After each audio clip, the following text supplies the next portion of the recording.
Assalamu alaikum wa rahmatullahi wa barakatuh. A very good evening. In fact, it's a very simple task, but I would like to draw the kind attention of our respected, Honorable former Director General of Police, Mr. Soranjit Sen Sahab, IPS. Sorry, I had to take a pause in between. And the other distinguished guest sitting on the dais. Because as you all have heard about the aims and the objectives of the MODE, and MODE came into existence just about a week back, but it's an organization, inshallah, will take the minorities under one umbrella, and we already have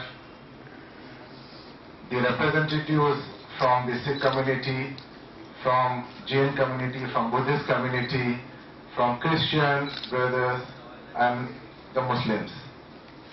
And also, as our Pro-Vice Chancellor Janab Sahab pointed out, because the definition of minorities keep changing from state to state. So whichever state the MODE is going to operate, the minorities of that state will be a part of MODE. And I'm also glad to inform that MODE has already, before it was born, became a global organization. With our chapters and offices in Canada, United States, UK, New Zealand, Australia, Saudi Arabia, Kuwait, and I'm sure many more countries would follow. Like RTI, RTE, and the minority budget.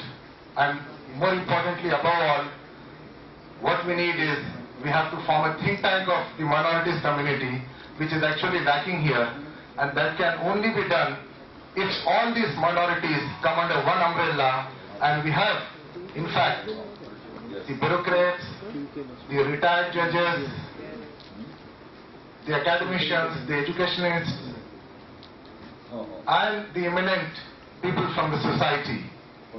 They all should come together and under the patronage of our dynamic civil servant, Mr. Soranjit Sen Sahab. He will definitely be a guiding force, and I'm happy to announce that he will be the chief patron of MODE.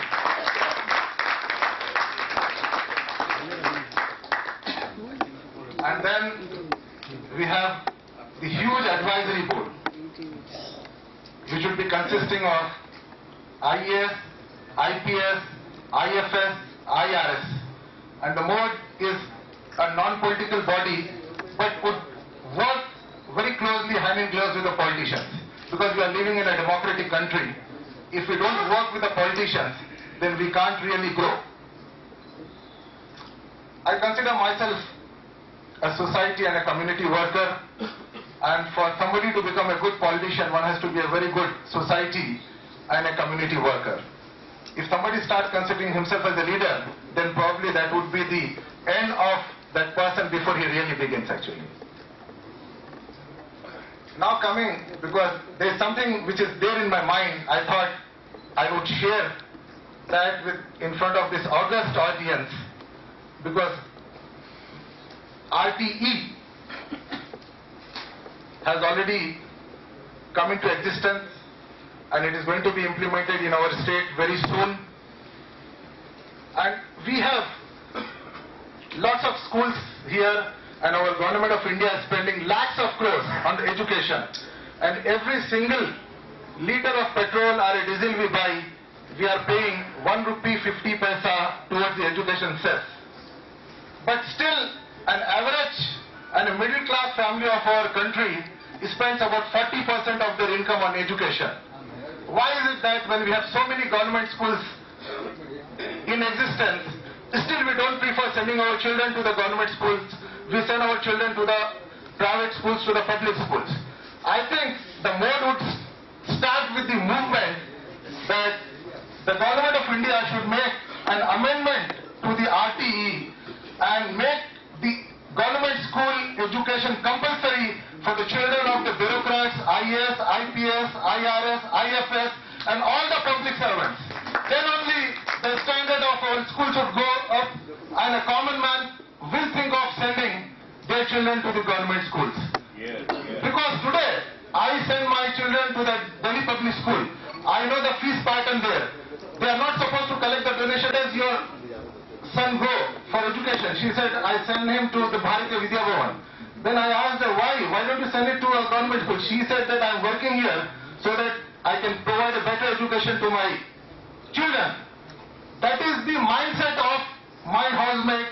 I'm sure likewise, a lot of other housemates also will be thinking. Then I think it is a complete failure of our government machinery and the system that we are not able to implement RTE properly. Unless and until the government school education becomes compulsory or is made compulsory for the politicians, their children, bureaucrats, children, and the government servants. Because we can't impose it on the businessmen and the other people. But when a bureaucrat son goes to the government school, when a politician's son or a minister's son or the chief minister's or the prime minister's son goes to a private, to a government school, automatically the standard of that school will rise. And with that improved standard, everybody will follow suit. I'm sure, because then the private schools lobby would definitely work against this, but we don't have to really worry about it.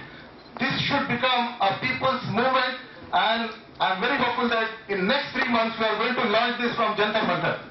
It is not against government, but it is for the government, for the people, by the people. And with this, I would like to extend my sincere vote of thanks to our Honorable Chief Guest of the evening and Mr. Surajdin Singh, IPS Sahab, Abid Rasul Khan Sahab, Nageshwar Rao Sahab, Pritam Singh Sahab, Khaja Shahid Sahab, Dharmpal Sahab, Justice E. Ismail Sahab, and the august audience and the friends from my media.